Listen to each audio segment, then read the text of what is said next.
Today on the podcast, I have Alex Fitzgerald.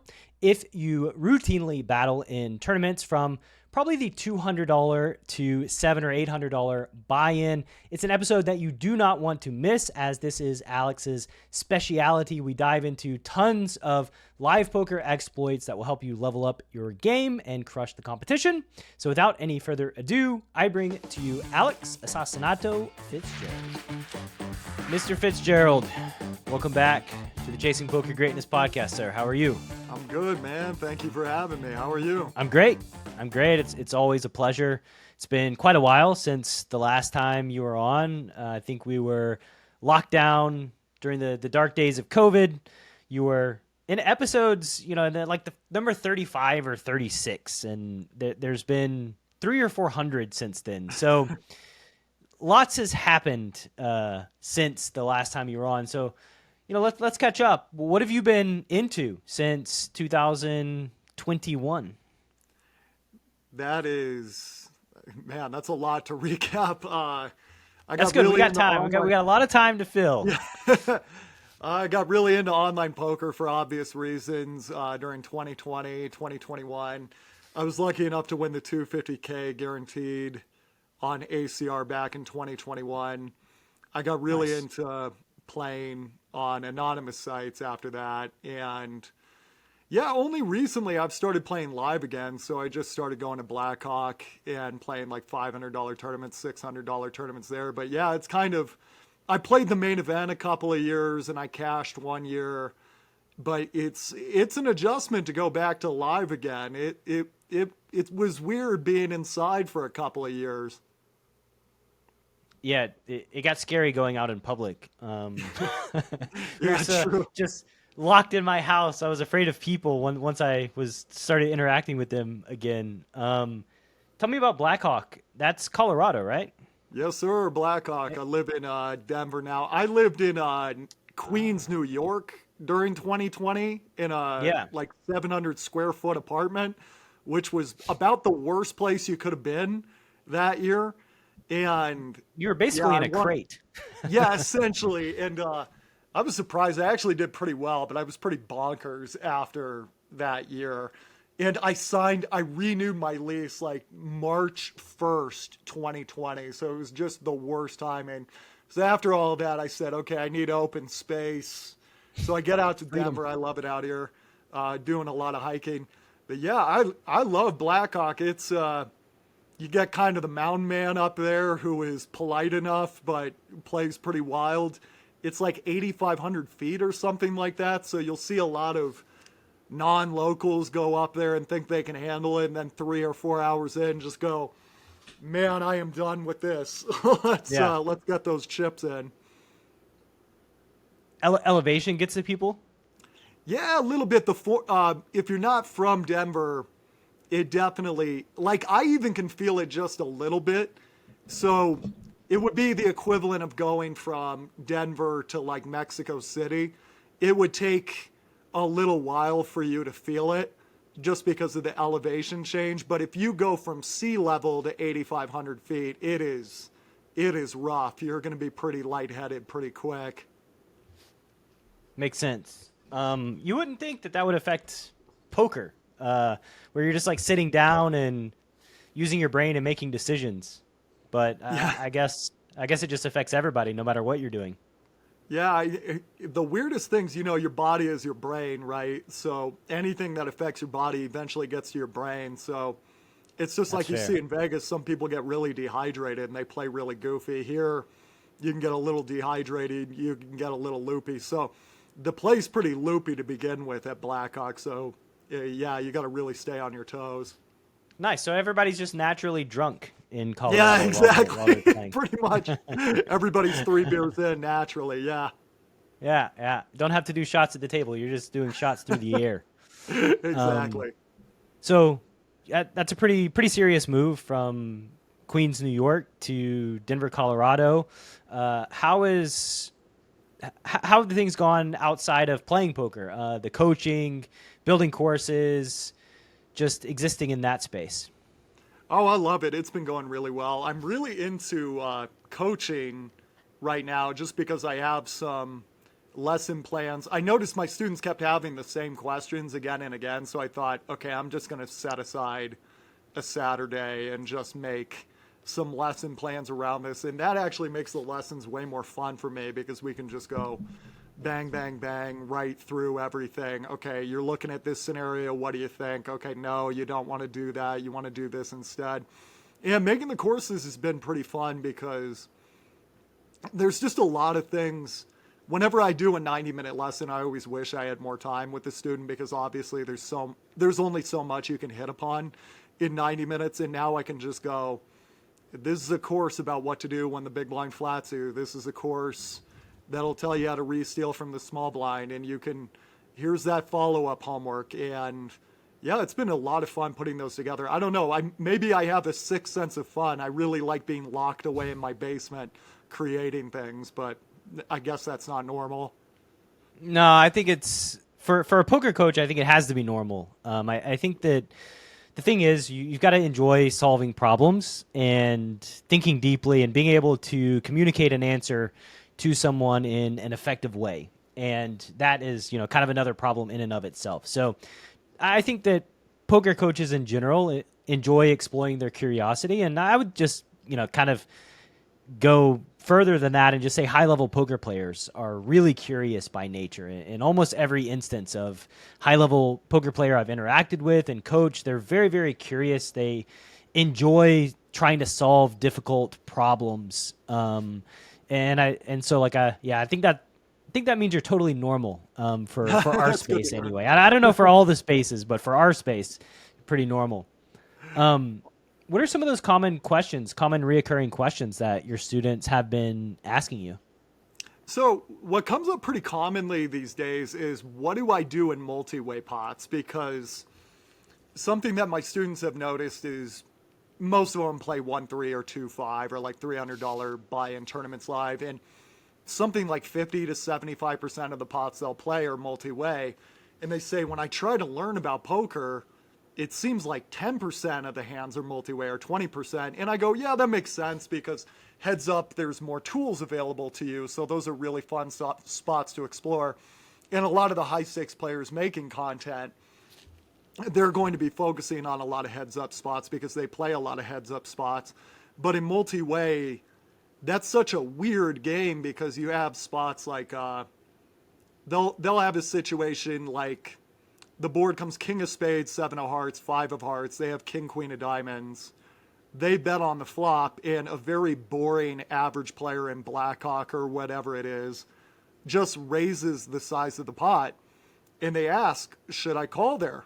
And I go, well, it's massively exploitable, but you can go ahead and fold. And you can't really exploit others without being exploitable yourself. But the average bear is probably not raising king, jack there or hearts. And if you look at the really dead basic players in like 1-3, they usually just call with their draws, call with their pairs. So if they raise 5 ways, it's always 2 pair, it's always a set. But that just feels so wrong. It feels so weird to just bet fold a top pair second kicker. And yeah, finding spots like that are really interesting. Or you flop bottom set and the top card is an ace. Oddly, you could just bet 90% pot and nobody's folding their ace multi-way and most live games. So you could be really, obviously any good player at the series is going to know what you're doing and just fold top pair crappy kicker. But it's just those weird exploits that should be really face up that seem to work really well for them. Yeah, I think it's, to go back to your first point about, a lot of the tools being heads up, I think a major reason for that is that the multi-way component is a gigantic variable. It's a variable that it can happen in so many different ways and so many different formations. So like for instance, we have like RFI grids, right? But we don't have like an ISO grid, a solved ISO grid after 3 people limp.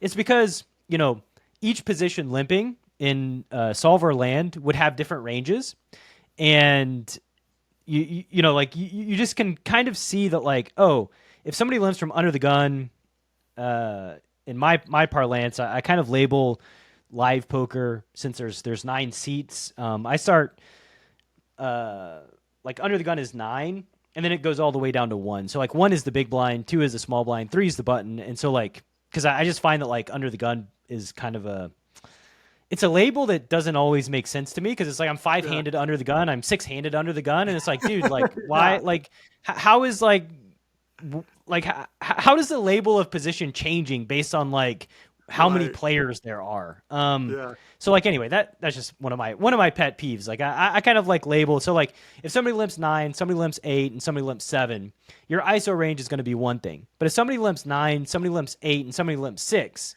your Yeah. ISO range is going to be something different. If somebody limps 9, somebody limps 7, somebody limps 6, your ISO range is going to be something different. And so like you can see that like there's just so many available options that the game tree explodes to Yes. being so big and so unmanageable that you just can't have an answer for all of these problems. And even online, multi-way pots are one of the most common nodes that exist. And you know, I know this because John and I, for our Wolves, our CFP players, have gone and analyzed all the most common nodes and the frequency at which they occur. And multi-way pots are exceptionally frequent, happen at an exceptional frequency, even online. Live poker, it's like 40, 50, 60%, maybe even higher than that. I'm just kind of saying numbers because it's hard to track. But the majority of pots you play are multi-way. And so like it makes a lot of sense that the questions that you're getting as a coach are multi-way because there's not much information and they're very, very common, right? And I Yes. think what you're saying is absolutely right. Like if you did decide to bet like 5 ways with top pair second kicker and somebody raises, there first of all, I guess there's 2 things here, right? Like the first thing is like king queen is probably the worst hand that you have that bets 5 ways. So like it's like Yeah. bottom of range. So and anytime you're betting like bottom of range, folding bottom of range is okay when you Yeah. get raised. So like you know there's that, and then there's also like what you said. People are under bluffing. They're under raising. Um, they're probably going to raise like some combo draws or something along those lines. But like king queen's a flip versus those. You're not pushing equity versus anything, so you can just like exploitably fold. And yeah, so anyway, long-winded way of saying like it makes a lot of sense why the questions that come your way are multi-way driven because most of live poker is multi-way. There's not many solutions. It's why I think playing bomb pots for me is really fun, just Oh because gosh. it's just a different environment that we're not used to, and there's not many bomb pots Yeah. solutions out there, and that just kind of harkens back to the day of playing poker and having to figure things out on your own, which was very fun for me. Yeah, I enjoyed that time too, just winging it. Actually, having to read the player a lot was a big deal because I think when you get into the theory side of poker, it's really a lot of people are attracted to it because they think, okay, this is really complicated, but once I have this, I'm going to be ready for every situation in poker. And I kind of love going in there and it's a 6-way pot and a guy just donk leads 80% pot and you have to just look at him and know if he's that random guy that came in drinking a Bud Light and thinks second pair is the nuts, or if it's a guy who just wants to get the party started with a set. And I I don't know, I live for that. I really live for those really almost chaotic It situations, is having to be chaotic. on my feet because yeah, I'm so awake and alert in those moments and I'm not thinking about anything else and I just love being that present. Yeah, studying poker these days is very clinical. It's in a very like sterile environment. Playing poker, even online, is utter fucking chaos. Yeah. There's just so many things that happen that you can never have a pre-built plan for, and so you must think dynamically and be able to think critically, problem solve, and try to make the best decision with all the available data points. And yeah, that's what makes poker and has always made poker really really fun and exciting for me. Yes. Tell me about your coaching. You know, we had an ill-fated attempt at a podcast episode a few days ago that we had to cut short quickly due to an emergency on my side. And to catch the viewer up to speed, we're talking about population tendencies, how things are changing over time. And one of my questions that I had for you was, how are you keeping track of populations in the live poker environment? Because online, it's much easier because I can read the data. I have a Yeah. data set that I can look at to see how trends are shifting, how players are adjusting their strategies in various spots. But in live poker, you don't have that data set that you can look to and pull from. So tell me about, using the tendencies of the live poker population and informing that and helping to coach your students and maybe redirect them if some things are changing. Yeah, that's such a good question. That's a question a lot of people don't ask. So, first of all, it's very difficult. Second of all, the first thing I usually do is I try to look at populations online that might be closer to what you're dealing with live. So, obviously, if it's an international site, that's not going to be very indicative of what you're dealing with in Blackhawk, Colorado. So if you can get on a poker app or you can get on a website that's primarily Americans, that might give you a better idea of what's more popular at this moment and what might actually work in that setting. But then you got to take it to the field, and that's when things start getting a lot more difficult. So what I do generally, I go out and try the strategies myself and see if I can make them work, because I'm not really confident enough to teach people something that I think is just theoretically should work. And I would rather see that it's working enough for myself. And then I teach it to my students. But what I do is I tell them to follow up with me. So I say, once we're done with the lesson, if you have any questions, go ahead and email in. In my email inbox, I can see when it's a student, so I try to get back to them just because we already have some kind of working relationship. And I tell them this, or they eventually learn they can get a hold of me if something's not working. And that's pretty good, because if something's not working, I want to know about it right away, because there's certain things that change in poker populations pretty quickly. One thing that used to happen all the time back in 2020, 2021, you had a lot of people playing poker who hadn't been playing poker in 15 years. They were just very bored and they were stuck inside their home and they were very angry. So the flush draw missed and you could just overbet and people would just not fold. And you could just, on the river, if you were close to a pot size bet, you could slightly overbet and people were calling with damn near anything. And then I started getting a lot of emails from people saying, I'm not getting my river bets called anymore. Okay, let's start looking into this. Everybody who had second pair and didn't know how to fold it has gone broke by 2023. So now you have to be a little bit more selective with what you overbet jam for value. Now you need to pick the situations better. Now you need to maybe incorporate some bluffs at this point. And then we refine the playbook and we go out there again, we collect notes, but it's a very delicate process, for lack of a better word. There's a lot of refinement. You're always playing catch up. Yeah, just iterating, right? Great word. That's the word Yeah, I couldn't find. Yeah. it's just go test it, get some feedback. Let's pull our feedback together, track it over time, and then adjust as the data kind of flows back in. Yes. Very nice. Let's talk about, coaching. You said you're loving coaching. What's changed in your coaching style or methodology? What lessons have you learned in the past 3 years? So what I found is a lot of times the students, they have a number of questions, but they're kind of digging at, there's one thing they're not really sure how to do. And there might be, let's say they have 50 questions in a certain category. That 50 questions might help with like 0.1% or 0.2% of the solution we're trying to find, or the advance we're trying to get them, or I'm trying to get them, or we're trying to get together. And what I've found is there's certain building blocks that'll get you 10% of the way, 20% of the way. And it's really important in the first lesson to get those building blocks very clear, because most people in their life, let's be real, $200 an hour, $300 for 90 minutes. That's not cheap for the average person. So most people are only going to get one poker lesson in their entire life.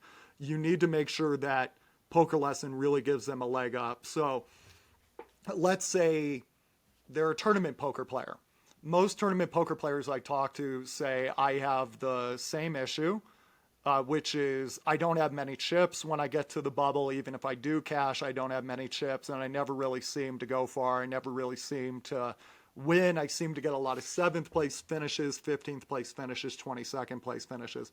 So what I tell them is, listen, the vast majority of your opponents do not beat the rake. So if you want to not beat the rake as well, you should play exactly like they do. And what they do is they don't fold enough, they call too much, they don't raise enough for value, they don't bet enough for value, they don't bet as a bluff. You are going to need to be prepared to do bets they're not willing to do. You're going to have to be prepared to do bluffs they're not willing to do. You're going to have to be prepared to go for thin value where they don't go for thin value. And you're going to have to make some heroic folds that they would never do.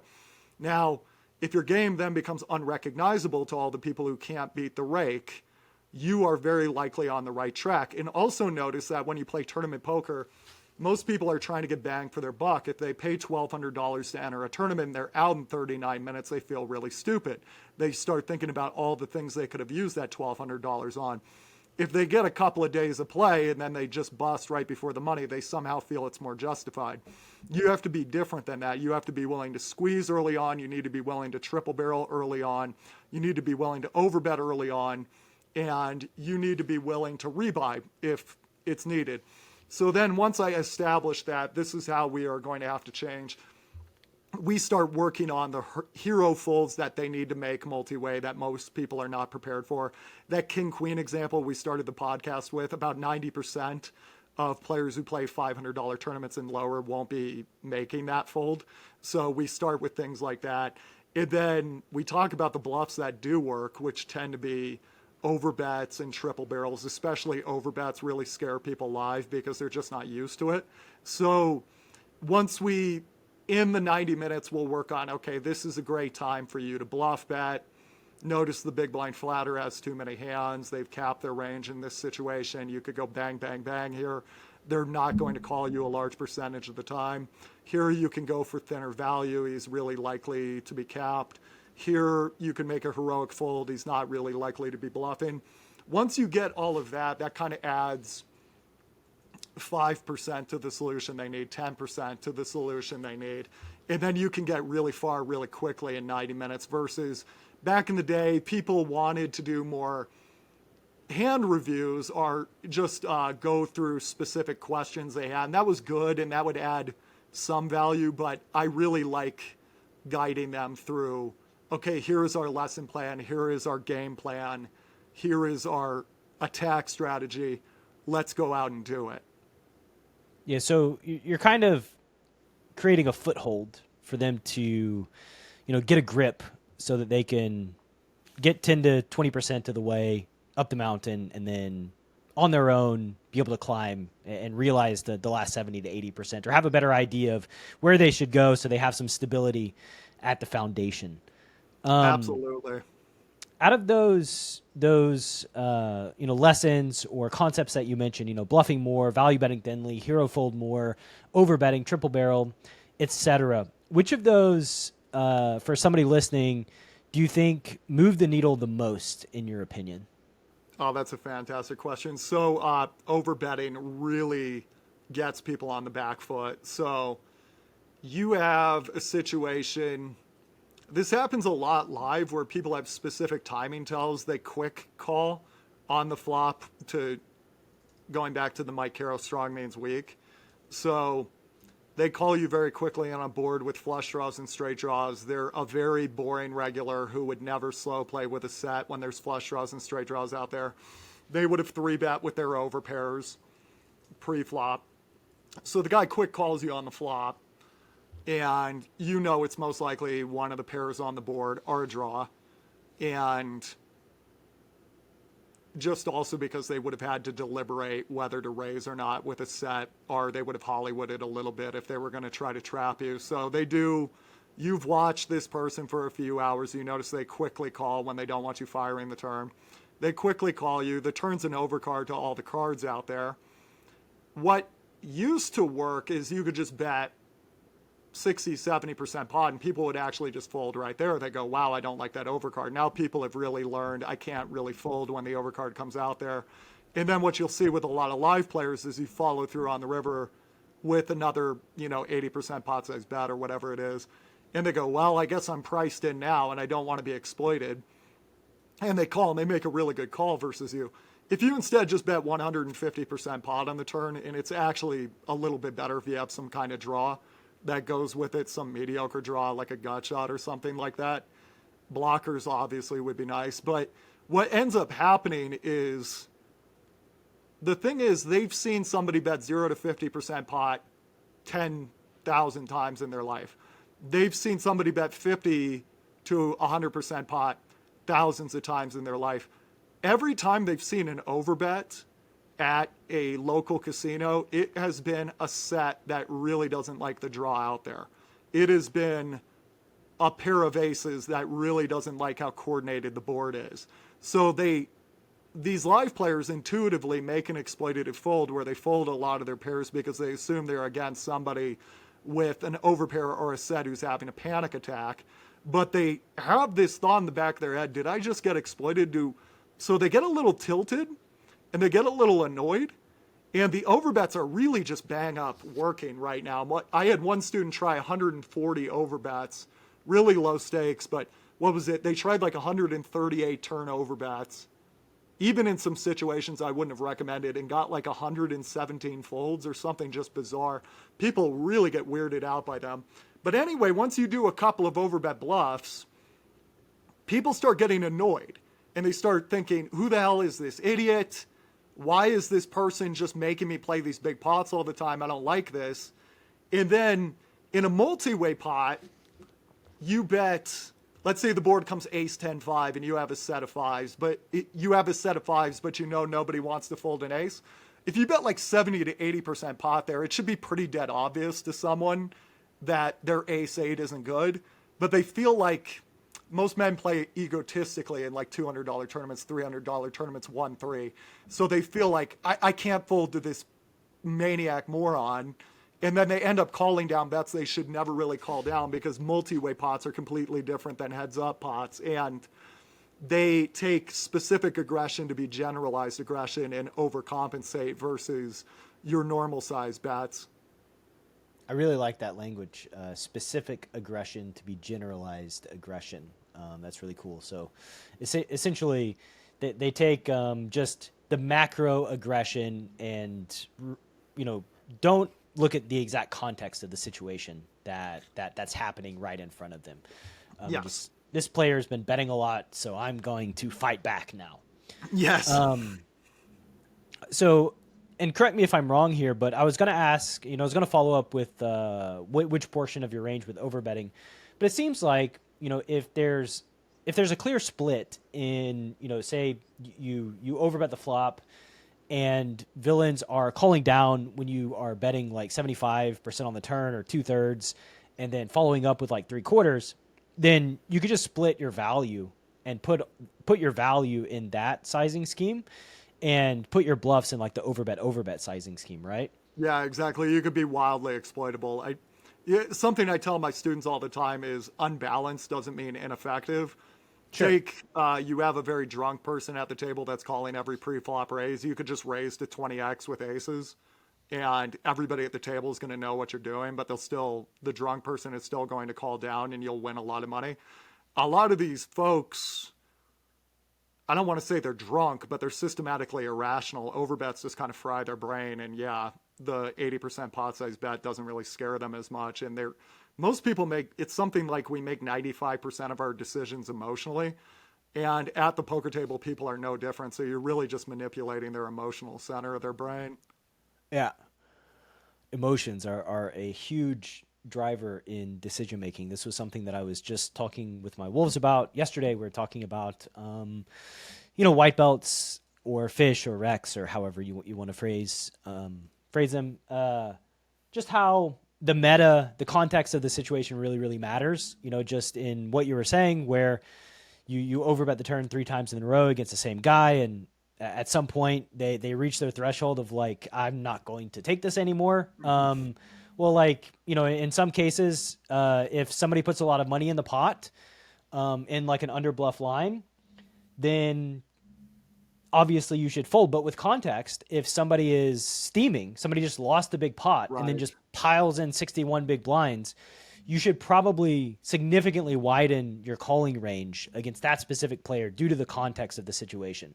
And then, like, in a hand review later on, you can review that hand and it will look very bizarre in the midst of all the other hands, but taken in the context of which you played it, it makes sense, and is an adjustment that people should be willing to make.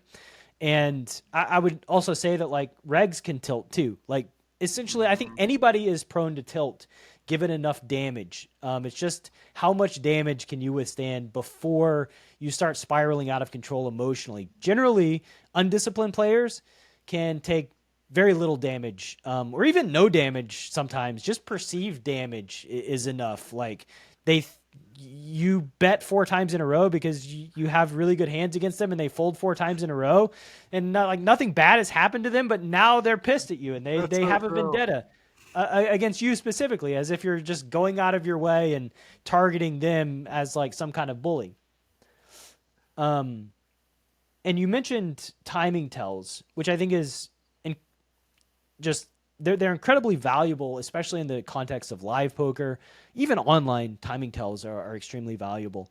But I wanted to ask, how do you prioritize those live poker tells? Because they seem to be,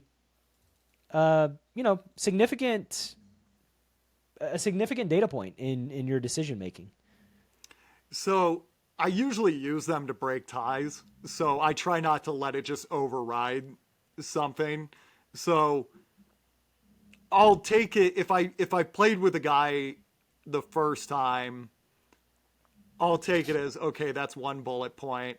But then what I'll do in my phone if I'm taking notes is if I see excuse me, if I see them do the same thing again and again, I'll just keep adding exclamation points next to it. So there was one person I noticed opened really flippantly whenever it was just like a 9-7 suited or a Jack 8 suited, just grabbed the chips and threw them out there. Really gambling style player. And then one time they opened and they looked a lot more focused. And I went, well, this is different. I had some terrible hand, so it didn't even matter. But at the end of the hand, it turned out they had a premium. So what I would write down in my phone is, okay, very unfocused with most of their range, focused when they do have the better hands in their range. And if I see that again and again and again, when I open my notes, I'm going to see calm down demeanor when they open a serious hand, 5 exclamation points. Then it almost just gets brutal because when they open the much more relaxed way, you can just 3-bet indiscriminately because you're never getting 4-bet by aces, kings, queens, or jacks, and you can just fire at them. But it usually takes a long time to develop those reads. What I get the most out of the quickest in tournaments is people's comfort levels. There's some sharpshooters that are calm with a bluff, calm with a hand. You can't really tell which one is which. There's some guys who are just naturally nervous. They look nervous with a hand. They look nervous without a hand. You can't really get much from them either. But there's a lot of young internet regs who look very calm when they're doing something they've done a million times on the internet. But the first time they're trying to triple shell bluff live and you're badgering them and staring down them, they're not really that calm with that. So you notice they're not breathing normally. The whole table at that point knows the guy is bluffing. You're not doing anything really extraordinary. You're just giving yourself a chance to get a read out of someone who's not really comfortable with live poker. Nice. So how many, I know this is tough, but like your explanation points, each one's raising your level of certainty, essentially, right? Like, so it's like, okay, I'm getting I get a read, make an exclamation point. I have a theory or a hypothesis, and then each time you get a data point that reinforces that hypothesis, you're making another exclamation point.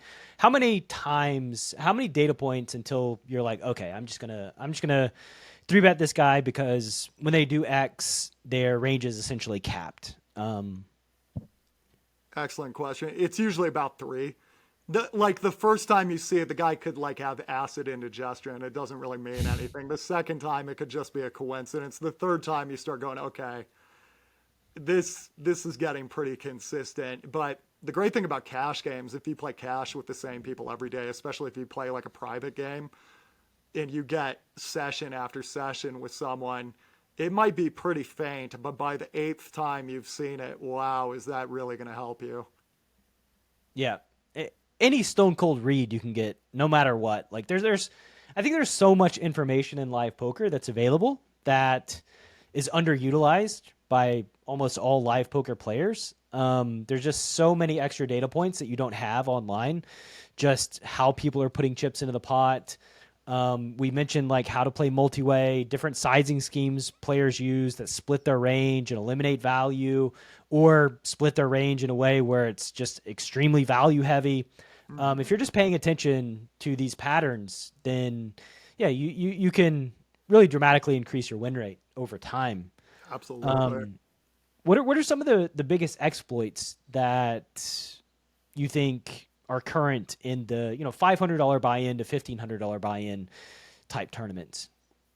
So definitely you'll see this more at the $500 end. 1500, I'd be really careful with this one, but there's a lot of young wannabe regs who take folding on the flop to be about as weak as a poker player could be. So they're going to float you on almost every flop. And the specific exploit I see is there's a lot of guys that they'll call within 1 to 2 seconds when they really want you to think, hey, this is a really big hand, you should be careful versus me. And they're hoping you check the turn and then they can just bet and you'll fold. And then when they actually want you to fire again on the turn, they take like 5 to 6 seconds. Now, obviously, this takes some time to really get, but that's why if you're sitting around in a series tournament and you have 8 hours with the same players, just watch the people to your left. If you can't focus on everybody, look to the people to your left, because those are going to be the ones you're going to play with the most. And if they do that really quick call when they don't want you to fire on the turn, a lot of people say, oh, okay, then you should fire the turn. You'll pick up the pot. Yeah, you could do that, but if you have a real set of balls, you could check, let him fire the turn, and then just check raise him. You don't even have to represent anything. It doesn't even matter. You caught the guy with nothing so often. And then, God, I could go on. There's a lot of guys that have bet sizing tells when they really want to control the size of the pot, and the pot is pretty coordinated, and they're out of position, they bet like 25% pot, 33% pot. And when they want the party to get started, they have something serious, they bet 50% pot. So when they bet that like 1/3 pot, you can just raise indiscriminately and start blasting away, and they fold 90% of the time. Nice. It seems like in the underfold versus flop C bet, and I think the way that you described it, you were maybe assuming that the PFR was out of position, or is Yeah, it excuse both? me. PFR Yeah. is out of position and in position. Yeah, mostly when you're out of position. Yeah, sorry, I should have specified that. Yes. So it seems like, yeah, like if villains are overcalling the flop, then check raising turns goes significantly up in value. Hmm. Um, if the turn checks through, it would almost feel like they have some kind of weak showdown value, Yeah. and are probably looking to bluff catch Yep. because their bluffs just tend to barrel and don't want to wait for you to check the river. Um, so how are you approaching that river node? If they check back, just under bluffing and probably betting really big with value. Yeah, I bet bigger with value. I mean, I'll be honest with you, I'm wildly unbalanced here, but nobody really catches me on it. If I have some kind of blocker to, the other thing they'll do is let's say there was a flush draw on the board. I check and they check back. They would have fired the flush draw. So let's say the flush draw comes in on the river and you have one of that suit. I'll just bet 2x pot, which is wildly unbalanced because you're probably not going to make your flush and bet 2x pot. But what they'll do is they'll bitch and they'll moan and they'll yell at you and they'll glare at you and then they'll fold. And I turn it into, okay, if I bet not 2x pot, you could get away with 1.5. But the thing being, if you bet 80% pot, they call you, period, because the pot's not that big at that point. If you do a really big unbalanced bet, they end up, I went 100% on my overbets the last time I was at the series, but every time it worked. Actually, that's not true. I did have one guy catch me, but we both had a combo draw, so whatever. And what ended up happening is most of the time the people would fold, but they'd want you, it's kind of like baseball where they argue for the next call. They would go like, this is really dumb of you. You shouldn't have done this. I know what you're doing. Then they would mock and you go, God, was it that obvious? And you just fold your cards and act like you're some idiot who got overly excited with a flush. But yeah, I get really out of line in that spot, to be perfectly honest with you. I think it makes a lot of sense, right? Like it's just exploiting their turn imbalance, and especially on like equity shifting rivers. So I'm guessing some kind of overcard, 3 straight. Yeah. Anything that essentially like shifts equities a little bit into your favor, demotes some sort of bluff catcher that they have, Yes. are going to be good. Going to be good to barrel. They're probably just not going to be able to defend often enough on those types of river cards specifically. But then on like the board pairs, yeah, probably got to be a lot more careful on board pairs and unchanging rivers. right. That's a fantastic way to put it. Cool. So let's see. Gonna go down my question list here. I think I've covered everything. Biggest exploits, betting patterns and sizing tells. I'm guessing that that's something you're focusing on pretty intently when you play live poker, given that villains are splitting sizes so often. Absolutely, yeah. I mean, this is part of the reason I play so many like $500 and $600 tournaments and like 1200s, 1500s is people just give it away. Like they just give it away so much at that level versus the last couple of years I played the main event. I thought I have never met these people in my life, but wow, can they play cards? You have to be so much more calibrated. And obviously there's bad players in the main event as well, but you still have to be so much more practiced versus so much more of the field now because so many people have studied, like you've said, in that clinical environment. So you have to be they're much more balanced, so you can't really just go on the hard exploit. They'll also pick it off too. They'll go, "What, this bet makes 0 sense," or people don't usually do that here with that hand. But yeah, when it comes to like a $500 tournament and the guy, so many people have bet sizing tells and timing tells. There's a lot of guys that take 20 seconds before they bet every time they have it. And then when they're bluffing, they're just so psyched out of their mind and freaked out that they rush their chips in there. And it becomes blatantly obvious after you play with them just a couple of times. Or you get somebody who always bets 1/3 pot when they're trying to buy the showdown on the turn. But when they actually want to build a pot, they bet 2/3 pot or half pot. So you can just start check raising turns really wide versus those 1/3 pot size bets. Yeah, it makes sense. And I would say, like, to kind of expand, I think that even today, the regs, the crushers, every human being walking the face of the earth, when they sit down to play poker, as long as they're not cheating, they are exploitable to some extent. Yes. Maybe not to an extreme extent as, some players are, but everybody underdoes things, overdoes things. You can't be perfect as a human being. And so it's just a matter of the extent of the exploits that you're able to deploy versus that caliber of opponent, basically. Yes. What would you say is your poker superpower? My poker superpower? That's a great question. For some reason, I can keep going a lot longer than I should. So when I won that 250K guaranteed tournament, I actually had, okay, this is going to be really nasty, but I got a root canal before that tournament, and apparently 98% of root canals hold. This one blew out. So I had a What does root that mean? canal blowout during this 250K tournament. I Well, am, what does blowout mean? it means it is just the worst pain you've ever felt in your life, essentially. It didn't take hold. So it doesn't Mm. take hold, and then they explained it to me. Honestly, I was in so much pain that like the nerve, there's some problem with the nerve. Anyway, Oh, all I know is I was mixing like ibuprofen and aspirin and drinking coffee to get it flowing through my body faster.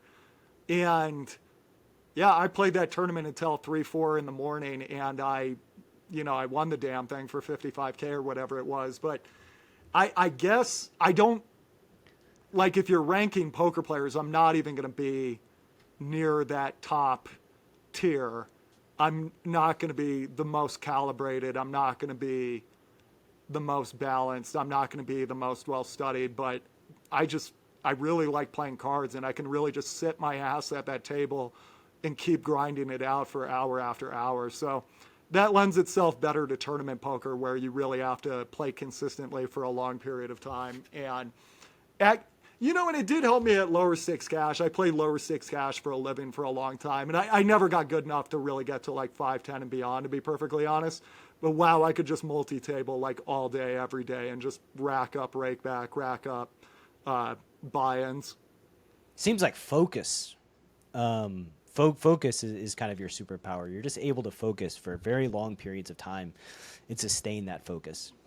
It's I wish I was a little bit better at certain like really high powered focus. Like there's sometimes I'm really into it at the table and I'm seeing way more details, but I would say like my focus doesn't fall below like 80 or 90% that often. Like getting to the absolute 100 is really difficult. That only happens on like day 4 of the main event. My body gets really jacked up and I start really getting into it. But yeah, I guess it doesn't fall into that C game nearly as much.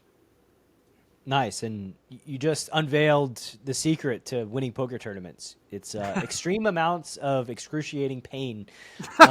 Keeps you Yeah, keeps your chip stack healthy. So you just have to make, the bodily human physical sacrifice so that yeah. you can. The Just poker be like, gods, they demand blood, they demand pain and suffering in order to yeah. reward you. Just be like David Goggins, torture yourself for no damn good reason, and the results will come. All right, you heard it here on CPG. Um, could you tell me a poker lesson you've learned from a dark teacher? So a bad experience. Ooh. Oh, from a bad experience. Okay. I had a friend of mine who I was not in this guy's zip code when it came to poker, and I never will be in this guy's zip code. But he watched some hands of mine, and he said, "You have crazy bet sizing tells. When you bet this much, you have this kind of hand. When you bet this much, you have this kind of hand." And he said somebody could easily exploit you if they knew this. What he was completely missing was I was playing like $50 at the tournament. At that time, I was playing like $50 tournaments, and nobody knew who the hell I was, and nobody was paying attention to me. And those bet sizes were the exact sizes that exploited the field at that time. So yeah, theoretically, somebody could have taken advantage of me.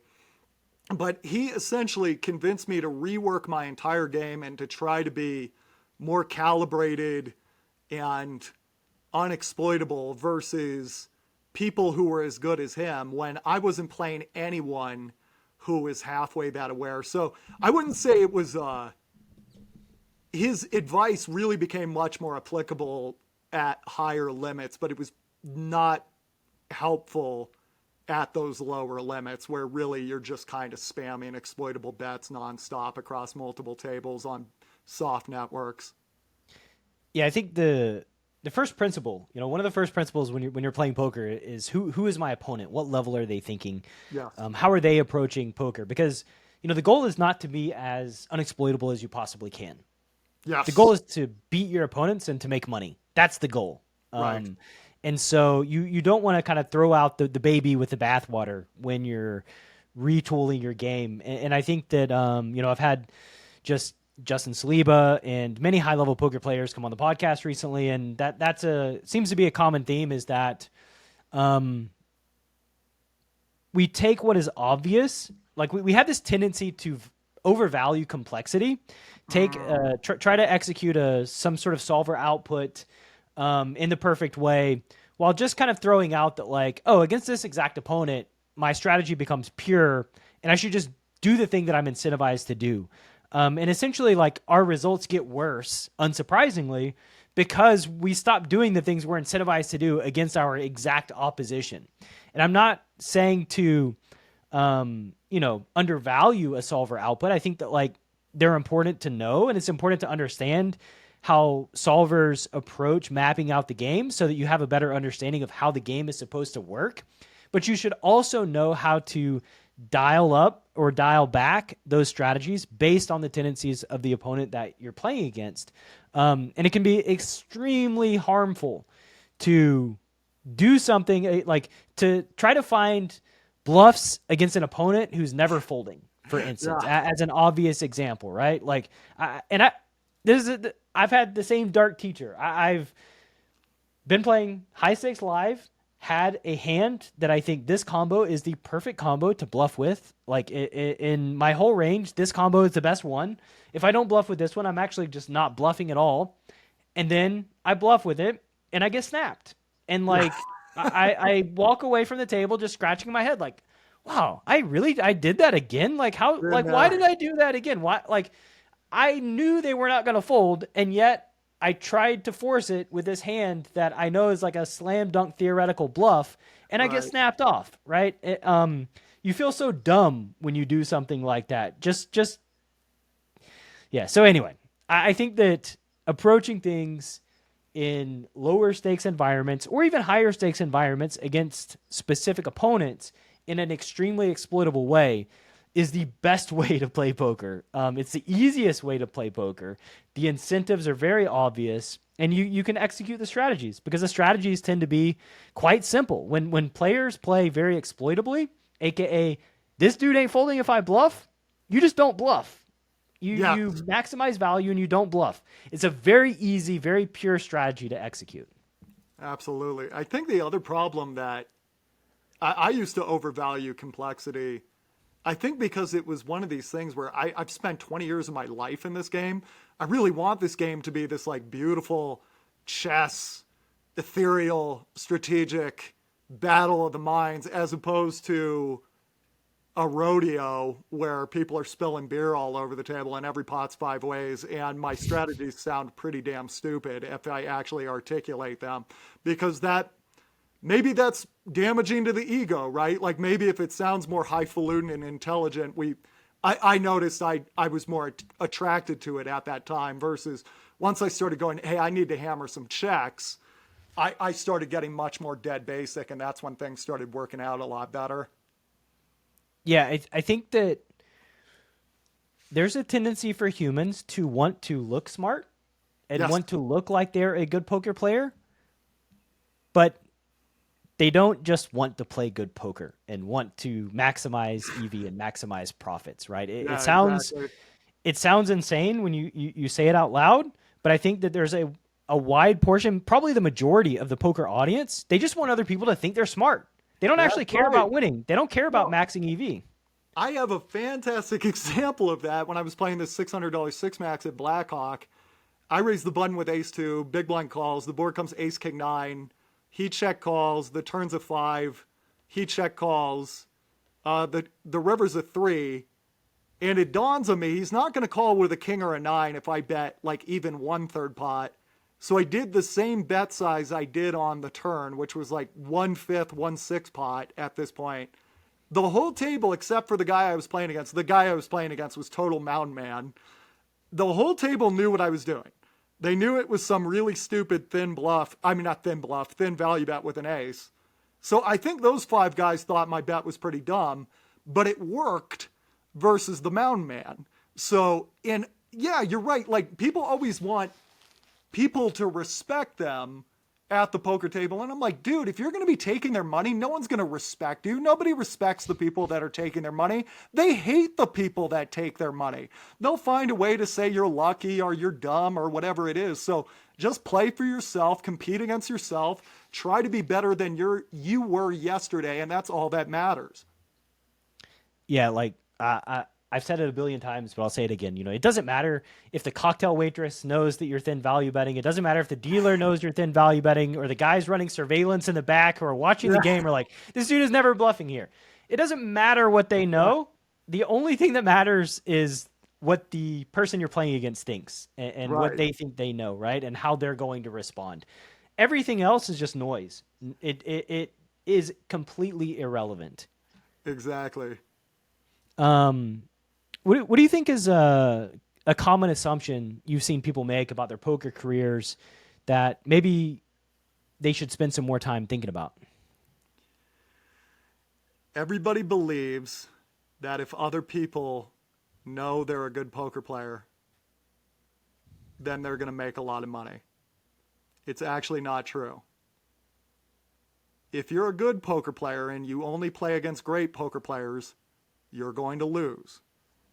If you're a mediocre poker player and you only play against bad poker players, you're going to make money. And if you're a mediocre poker player and you're playing very high stakes versus very bad players, you're probably going to make more money than 99% of poker professionals. No one's going to know your name. No one's going to respect you. No one's going to recognize you when you walk through the poker room. It has to be good enough for you. The only thing that matters is at the end of the year, what your bottom line was. It doesn't matter what other people think of you. It doesn't matter what respect you get. It doesn't matter how well known you are. It's all about the bottom line. It's all about the money. I think that seems to be a great place to end the call today. It's all about the money. It's all about the bottom line. Look at the scoreboard. What does the scoreboard say? At the end of the day, at the end of the year, what's the scoreboard? And if the scoreboard's negative, guess what? You didn't do your job in a good way if you're a professional, regardless of how many accolades you have or how many people are tell you how good you are. Absolutely. So, final question before we end this. Where can the CPG listener learn more about you on the World Wide Web? Yeah, so if you want to check out my new book, go to Amazon and look up How to Beat Players Who Never Fold. That will really help you at a lot of low stakes and mid stakes games. And you can also go to my website, pokerheadrush.com. That website, nice. One more time, pokerheadrush.com.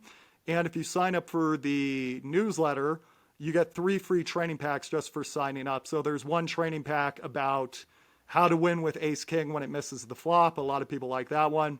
There's one on triple barrel bluffing. A lot of people enjoy that one. And I threw one of my classic training packages in there about 3-betting. It's a little bit older, but a lot of people like it and it's free. So check that out. Sign up. I'd be happy to have you. Awesome. Join the newsletter, pokerheadrush.com. Always grateful for your time and energy, my friend. And we'll hopefully catch back up a little quicker than 3 years next time. Sounds good. Thank you for having me. Pleasure. This is Chasing Poker Greatness with your host, Brad Wilson.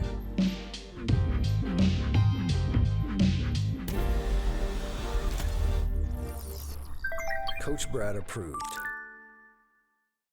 Are you a lone wolf searching for the ultimate pack? The CPG Wolf program is a close-knit brotherhood hell-bent on one thing only: chasing poker greatness. Powered by bleeding-edge wolf strats and led by Coach Brad and his lieutenants, CPG Wolves are systematically prepared for almost any spot they'll encounter on the green felt. If you want to plug into an elite team and have a step-by-step game plan to realize your full poker potential, you can apply at cpgwolves.com. Space is limited, and the pack is only as strong as its weakest member. So only the hungriest, grittiest, and most driven will be accepted into the program. Applications are open at cpgwolves.com.